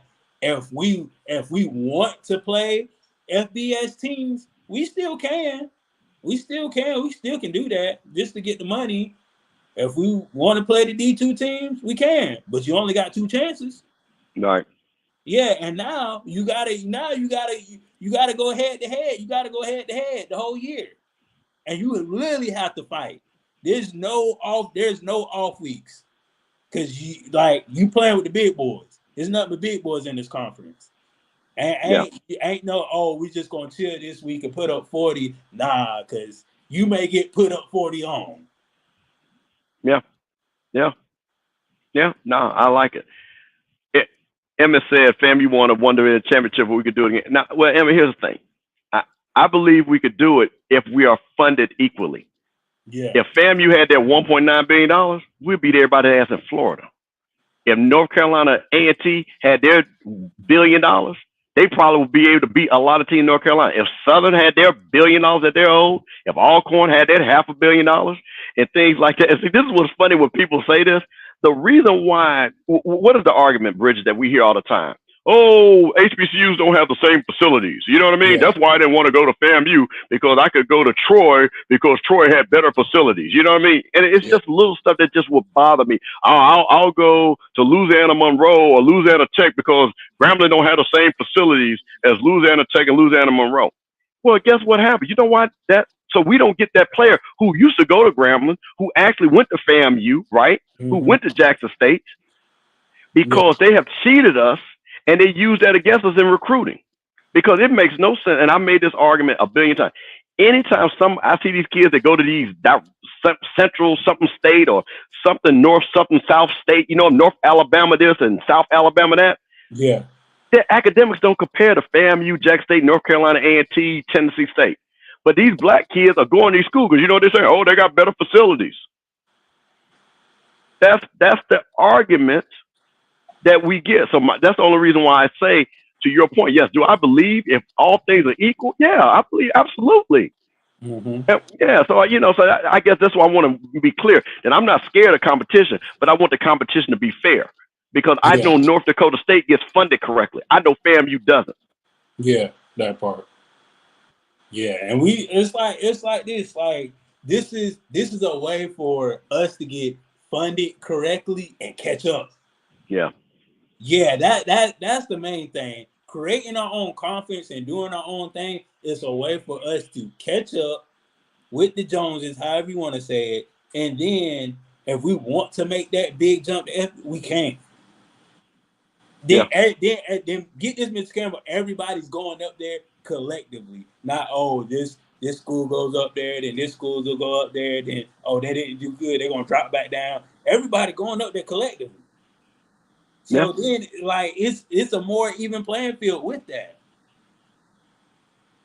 yeah, yeah, yeah. So that's the thing. It's all about the level playing field because, and we've shown this in academics. We've been able to level the playing field even when we don't have the money, and we look at what our alumni do with the jobs that we get and all the things like that. So again, on the athletic, but see, this is the thing. Nick Saban told a secret, y'all, and let's remember this.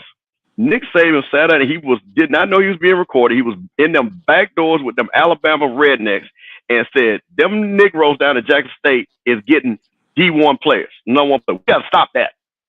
We got to stop that. That's why they got Deion up out of there. Same thing.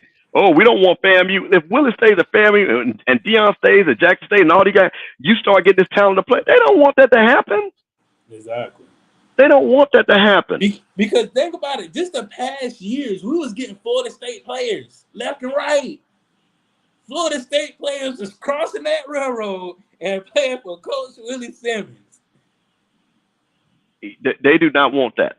They do not want that because, again, if you give us what we know, and like I said, we don't even have to just give us some of the money. Again, Yeah. when we have the weight training and the training tables and things like that in the dorms and where the football player don't have to worry about where they're staying at and they're renting and all that stuff. Like at these other schools at our level, they don't have to worry about any of that. Because Mm-hmm. when you come to Jackson State, when you come to FAMU, when you come to Southern, when you come to Central, you come to A&T, you go to Texas, man, you go on that camp. This thing is great. You a black dude and you see all this black beauty around you. You got people you ain't got to be walking funny because you worried about, everybody say, oh, you got to be a football player. So no, that's the thing, man. So I don't mean to take it off court. I Yeah. just think that the super conference brings a lot of other things, to a discussion that we can have at a bigger level. Yeah, man, it could bring a lot of things. It could bring even just outside the conference. Like you ain't even got to put it through sports. It could bring multiple facet things outside the conference that doesn't have to deal with sports at all. You can have like HBCU pageants now because like the schools are all combined.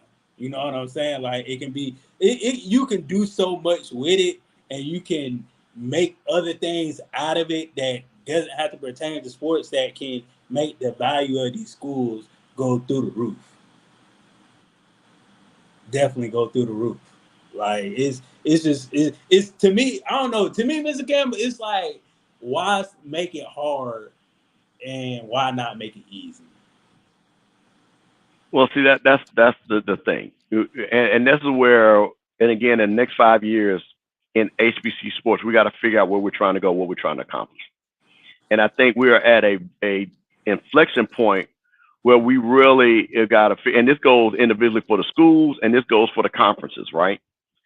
Because again, we have these brands, but we're not growing the brand, right? Is it because we're not in the conference? Is it because our TV deals? Is it because we're not believing that we can grow our brands? We're recruiting the things what it's going to take to get to the high level football, like Emmett is talking about, to beat these teams. The recruiting and be able to support these players because now, as you guys say, and again, not to get off topic, we got Nike and Phil Knight saying that Oregon's going to have an unlimited NIL budget. You know what I mean? That is ridiculous, bruh. He said unlimited NIL. HBCUs can't touch that. We can't touch that now. We trying to recruit that level of player? No. But this is the thing, how things are forcing things into another direction that we at least got to figure out where do we play. So my thing is, do we put money in the NIL? I don't believe we put money in the NIL. I think we put money into our facilities. Let's have the best facilities at our level that we Yeah, can afford. Because again, giving a guy, because we're never going to win if we give a guy $300, because it's going to be somebody that's going to give him $350. You know what I mean? Because the money is not enough. So I'd rather for him to love where he's at, that he enjoys it, where he say, you know what, man, it's cool. I can get $350 over there, but fam, you give me $200, and I'm kind of cool because I like being here. But this is worth $1 million being at FAMU. This is worth $1 million being at Jackson State. The environment is worth it. mm-hmm. So that's just crazy, man. So that I just want to put that out there. That there's a lot of things to think about when we're talking about this. But again, the idea, because again, like I said, when you're talking about those brands that we could bring back in, the Tennessee States, the North Carolina A&Ts, Howard and Hampton, and things like that. That Norfolk State. There's some interesting matchups that, like I said, again, that can happen. But again, it sounds a little bit like I say the old MEAC adding them to it. But again, that's what I think that's what happened with the MEAC. They had some things that was going for them, but they did not know how to monetize it, right? So everybody left. Yeah, that part. That part. Yeah, this should probably for you, Mr. Campbell. The question: what point do our leaders at our universities and the SWAT office change or improve? Well, see, this is where you got to have, this is the problem. I think people, when you know how you have some people just go to work every day, and because they think they have a job every day, they're doing a good job. That's what I think we fall into. Where is the metric that's saying that, you know what? Okay, I understand Commissioner McClellan has gotten us in the black. Okay, fine. Okay, great job. My question is now, like, I think Mike Slive over the SEC. The SEC is in the black. The SEC is like, how can we all make a bunch of money now? The Yeah, Big Ten commissioner. The Big Ten has been in the black, but the Big Ten is like, how can we make more money? Now, the converse of that is look at what happened to the Pac-12 commissioner, right? They ain't making no money. He lose the whole conference. So that's the thing about it. We got to stop being okay with just being average. that everything is good because the lights are on, right? So that's the thing about it, is that we have to say, you know what, where do we want to be in 5 years? We want, so what, to me, the president should tell the commissioner, say, okay, commissioner, from football revenue alone for as our media rights, I want to make sure each school gets $2 million. Yeah. So that's $24 million. So now he's got a goal he's got to run to, right? Yeah. I need to see how you're going to get it. Because even if he doesn't get to 24 million, what if he gets to 18 million? But if I don't force him to do that, and all he comes and say, hey, we're in the black, and everything is good, we got that celebration bowl, and y'all don't owe no money, right?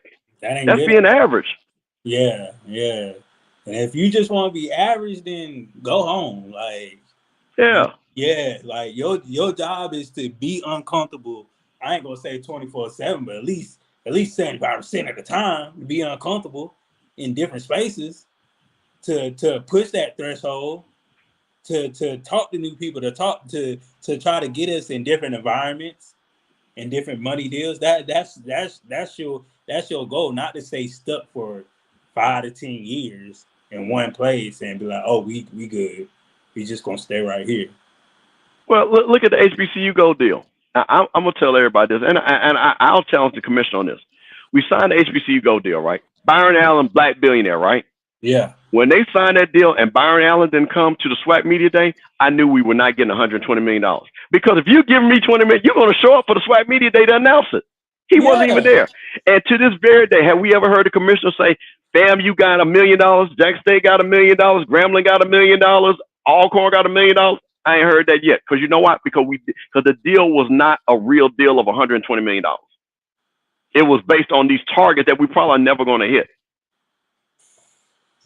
See, and that you can't do that. I mean, it looks good. I mean, I like HBCU. They do a great job presenting the games. Yeah. But if we're not getting the money, and then you're not even telling us how much money. So the question I would ask anybody for any school, tell me how much money you got over the HBCU Gold deal. This is year 3 of that deal?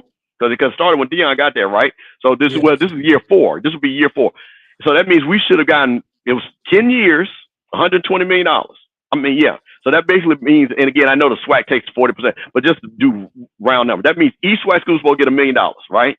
Mm-hmm. I have looked each year because, again, at FAMU, you can see our ledger at the end of fiscal year. I have never seen where that line item said HBCU Gold money that we gotten yet for the SWAC payoff.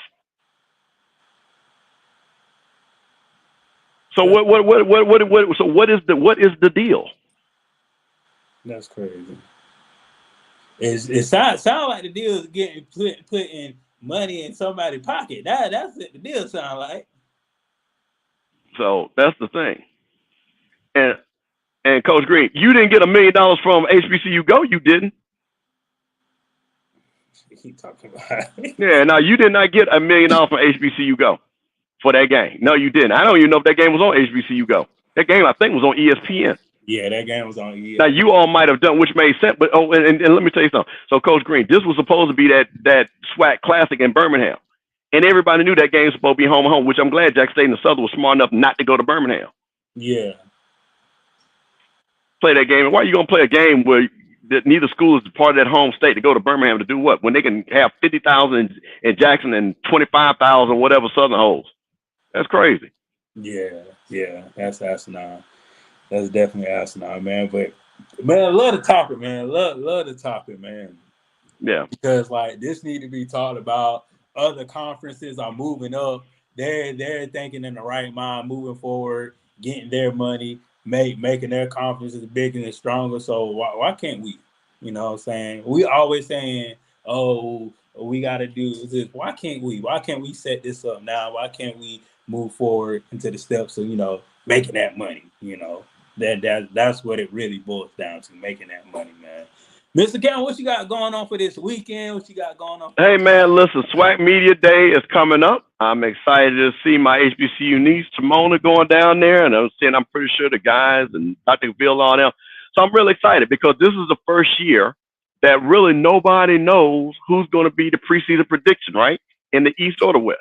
You know what I mean? The first, Dion super teams, we knew that was JSU. Last year was our year. So this year, I'm going to be really interested to see who they pick to be number 1 in the East.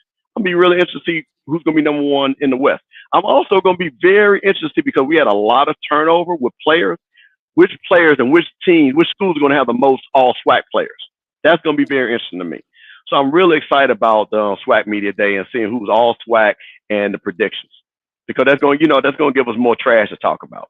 Definitely, definitely, definitely. And that's just adding more fuel to the fire before the season starts. You already know, especially with new coaches, old coaches going Yeah, to coordinator jobs, and a lot of this, the landscape of HBCU changes. Even for the MEAC, North Carolina Central may not be the powerhouse that they was last year. yeah, yeah, yeah. So, So like, just looking at that, then South Carolina State just got a whole new regime. Nobody Pugh no more. So yeah, like it's I think this year is going to be a good year. It's going to be an unpredictable year. That's how I feel about this year. It's really going to be unpredictable. You're going to have to play every game. You can't lay down. You can't just win by you most of these games you're going to win by three points or a touchdown. yeah, I agree. I think, nephew, you hit it right on the head. I think this is going to be one of the most competitive HBCU football season. I don't think they're just looking at it on paper. There's not one team that's you're gonna say that is a dominant team. They've got players all over the place. This is going. You know what you're gonna find out. I'll come tell you a couple of things you're gonna find out this season. You're gonna find out who really has good coaches because it's going to come a time in these games that these teams are going to be equally matched, and a coach is going to make a decision that's either going to win or lose a game. And Yeah. then also, what you're going to find out is all now we've gotten this wave of transfers year 3, right? Are these transfers really going to start showing that it was really good that we're getting these guys compared to developing guys that would have been freshman, sophomore, junior, right? So you're going to kind of see that because now everybody's getting transferred. Now it's not building from high schools. Now everybody's portal, portal, portal. You know what I mean? And things Yeah. like that. So you're going to really see does that talent, well, alleged talent that came down, does that improve the gameplay of football? So in the in the SWAC and in the MEAC. So I'm interested to see that also. Yeah, definitely, definitely. Shoot, what I got coming up, man, I'm trying to think. I don't even know what I got coming up, Mr. Campbell. Shoot, I'm just ready for some football, man. I Yeah. ain't gonna lie to you. I'm just ready for some football. I'm definitely headed to a lot of games. Well, not a lot, but I'm definitely headed to some games that I've been wanting to go to or some sites that I've been wanting to see. So, you led me to pick Jackson State and FAMU, so I'm gonna make that drive, Hey Mr. man, listen, Campbell. I'm trying to tell I'm you, gonna man. make that Listen, drive. that's a football game of the year right there, man. That's for all the marbles right there.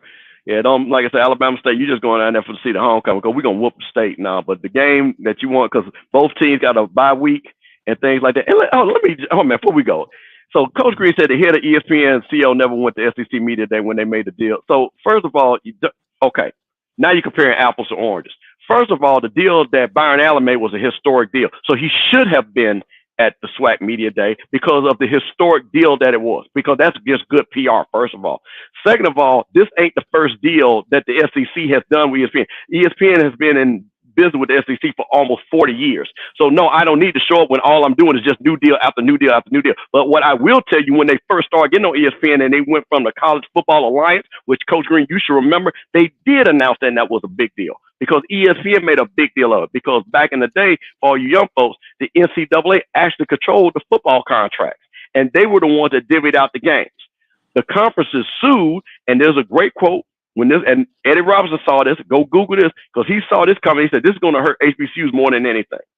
When the CFA broke up, and then the conferences were able to negotiate their deal. So please, if you're going to challenge me on that, make sure you got your apples and oranges together. That's the difference. Definitely, definitely. Make sure you have your apples and oranges on that. Make sure you eat an apple a day. Keep the Yeah, doctor. man. Come on, man.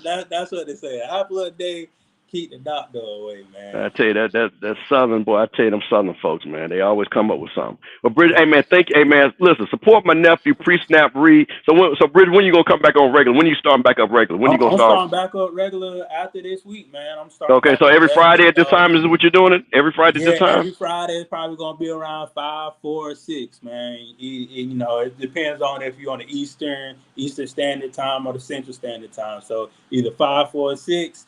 I'm gonna be on here with my boy Jerry. Already know it's his birthday today. Absolutely. So make sure y'all tell Jerry happy birthday if you follow him on Instagram or whatever. I'm gonna be on here with Robin, and you know me, Mr. Cam. I like to bring everybody to my Hey platform. man, I appreciate you letting me be the guest co-host today, man. Come man, listen, man, to all my people that are watching, man, tell your people, man, because this is as they say, this is food for us by us. This is a young brother from FAMU. Support the channel, man. Come on in, you know what I'm saying? Tell your people it's on a Friday. I know some of y'all are having a drink or two or whatever, but if you're sitting at home on a Friday at 5 o'clock, come a nephew on and stuff. You know, I'm gonna pop in and out when he needs me to come in and talk a little noise and stuff like that. But him, Robin, and what's the other co-host name? What's his name Jerry, again?